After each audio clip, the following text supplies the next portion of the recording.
Monsters is a true crime program about the worst human beings on the planet. These episodes contain graphic detail about murder, rape, child abuse, and torture. Please turn back while you still can. Viewer discretion is advised.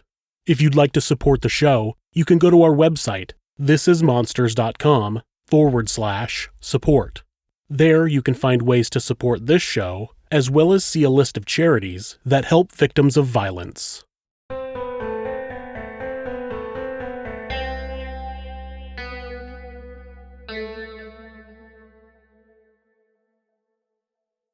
Murder is one of the most serious crimes that any person can commit. Taking another life is bad enough, but taking a cop's life is seen as quite a bit worse. You're taking another life who is meant to be protecting people from harm. They've risked their own lives to protect other members of society. Here are 5 cop killers. 1. Micah Xavier Johnson. Micah Xavier Johnson carried out the deadliest mass shooting of law enforcement officers in the history of the United States. On July 5th and 6th of 2016, Alton Sterling and Philando Castile were 2 black men who were killed by police officers in separate events. Around the country, protests were carried out due to outrage at the similar events happening so close together. In Dallas, Texas, a protest was planned for the night of July 7th.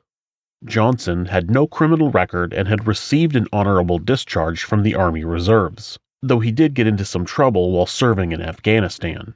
Once back in the States, people described him as having anger issues, and his online history showed that he had liked the Facebook pages of the New Black Panther Party, Nation of Islam, and the Black Riders Liberation Army. He would eventually tell a hostage negotiator that he wanted to, quote, kill white people, end quote. At just before 9 p.m. on the night of the protest, Johnson parked his vehicle next to El Centro College, put on a body armor vest, and armed himself with a semi-automatic assault rifle and a handgun.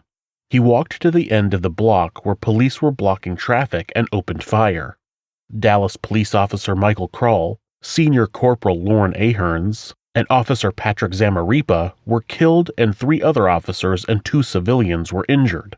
As he went around to the front of the college, he shot and injured 3 Dallas area rapid transit officers. He snuck up between DART officer Brent Thompson, shot him in the back, then shot him multiple times while he was on the ground. He entered the college and went to the top floor where he began firing down on the police below. He hit and killed Police Sergeant Michael Smith and injured another DART officer. Johnson was eventually cornered by SWAT, and they negotiated with him for hours. Negotiations failed, and Johnson began firing at the SWAT officers. Dallas Police Chief David Brown ordered a bomb robot to be fashioned with C4 explosives, and once the robot was close enough to Johnson, the C4 was detonated. Micah Xavier Johnson was killed in the explosion. He was 25 years old. He killed 5 officers and wounded 9, plus 2 civilians. 2. Gavin Eugene Long. Also in 2016, Gavin Eugene Long carried out an assault on police that mirrored that of Micah Xavier Johnson. Long was also a military veteran, having served time in the Marine Corps from 2005 to 2010. He served in Iraq and was honorably discharged. He had no criminal record and was also motivated by the recent killings of Alton Sterling and Philando Castile. Also, like Johnson, he was labeled a loner. Long was more of a conspiracy theorist, though, having associations with the sovereign citizen movement and a group who claimed to help people who suffered from, quote, remote brain experimentation and remote neural monitoring of an entire human body, end quote. He once believed that the CIA was following him. Long lived in Kansas City, but traveled to Dallas a few days after Johnson carried out his attack there and handed out copies of his self-published book. He eventually made his way to Baton Rouge, Louisiana, where he stayed for a few days before carrying out his plan. On July 17, 2016, at 8:40 a.m., police received a call of a suspicious man with a rifle walking around Hammond Air Plaza. When police arrived, Long opened fire and killed 2 Baton Rouge police officers, Matthew Jerad and Montrell Jackson, and an East Baton Rouge Parish Sheriff's Deputy, Brad Garafola. He wounded 3 more officers as he headed back to his vehicle.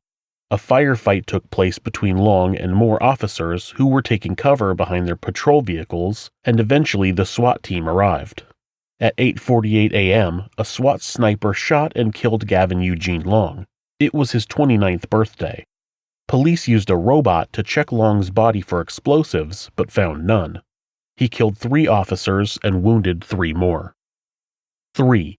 Jerad and Amanda Miller.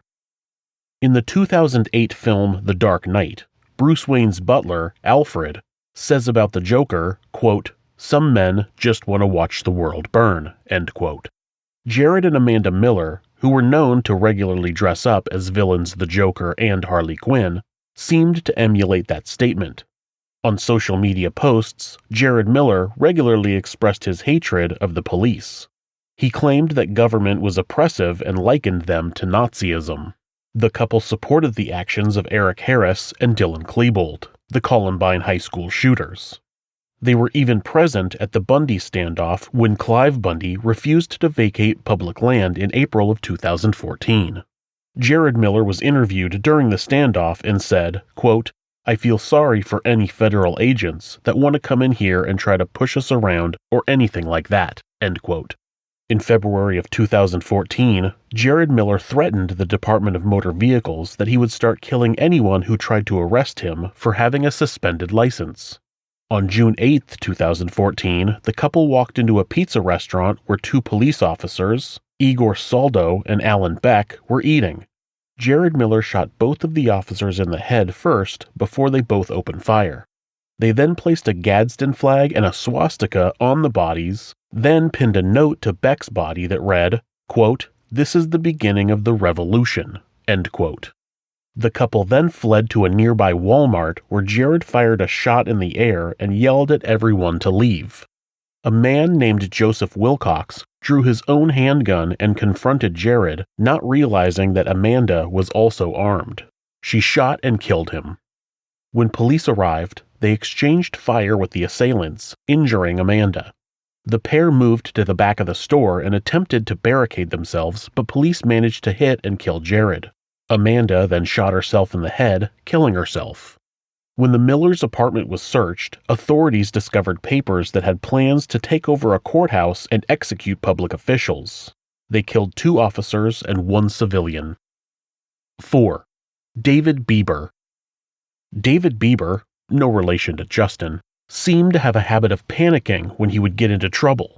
He joined the Marine Corps after high school, but ended up going AWOL and being discharged. He then turned to a life of crime, becoming a drug dealer in Fort Myers, Florida. On February 9, 1995, Bieber hired a hitman to kill an acquaintance, Marcus Mueller, and it's believed that he hired the same man later to kill his girlfriend at the time. Fortunately for her, the hitman missed. The police began investigating him, but he stole a new identity and fled to England. He was given a temporary passport, but eventually got married and became a legal citizen. He continued his life of crime, though, dealing in illegal firearms and ammunition, and stealing cars. On December 26, 2003, Bieber had left a post office and was approached by 2 traffic officers, Ian Broadhurst and Neil Roper. The officers had noticed a stolen BMW parked on the road and identified the license plates as being fake. You'll have to remember that police officers in England don't normally carry guns, so these 2 officers were unarmed. They escorted him to their patrol vehicle and put him in the back seat before radioing for backup. Bieber was a bodybuilder and a very large man, which had made Officer Broadhurst nervous. Once backup arrived, they got Bieber from the car and started to handcuff him. Bieber pulled a 9mm pistol and shot all 3 officers.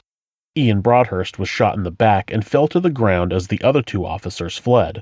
Bieber walked up to Broadhurst and fired another round into his head, killing him. Neil Roper had been critically injured, and the 3rd officer, James Banks, was shot, but the bullet hit his radio and saved him from injury. Bieber then fled after stealing a car at gunpoint. Police raided Bieber's apartment on December 28th, this time bringing guns, though they arrested him without shots being fired. David Bieber was found guilty of 1 count of murder and 2 counts of attempted murder. He was given 3 life sentences. He will be eligible for parole in 2041, when he will be 75 years old.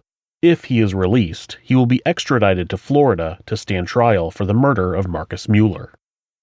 5. Scott Michael Greene.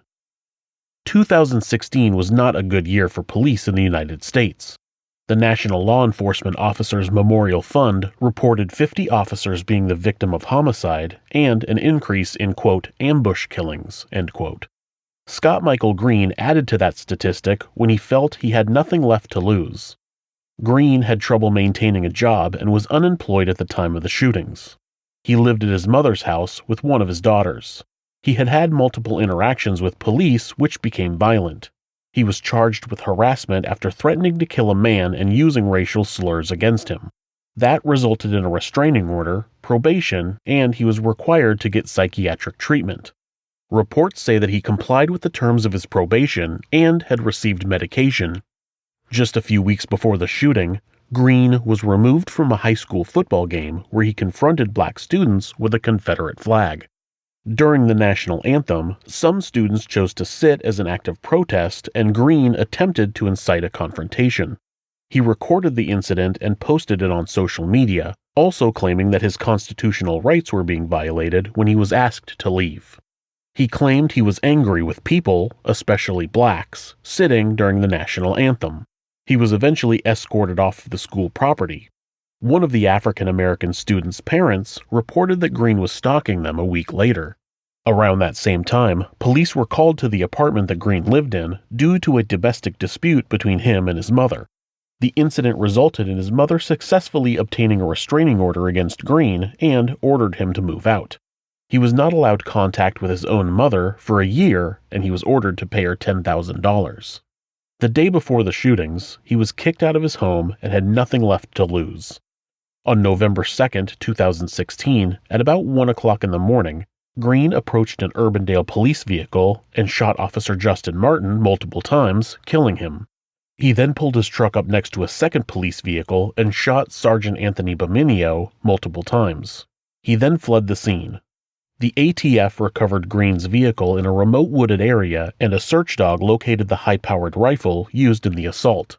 Later that morning, Greene was found walking down a gravel road where he had flagged down an Iowa Department of Natural Resources officer and asked him to call 911. He originally pleaded not guilty when charged with 2 counts of first-degree murder, but eventually changed his plea to guilty.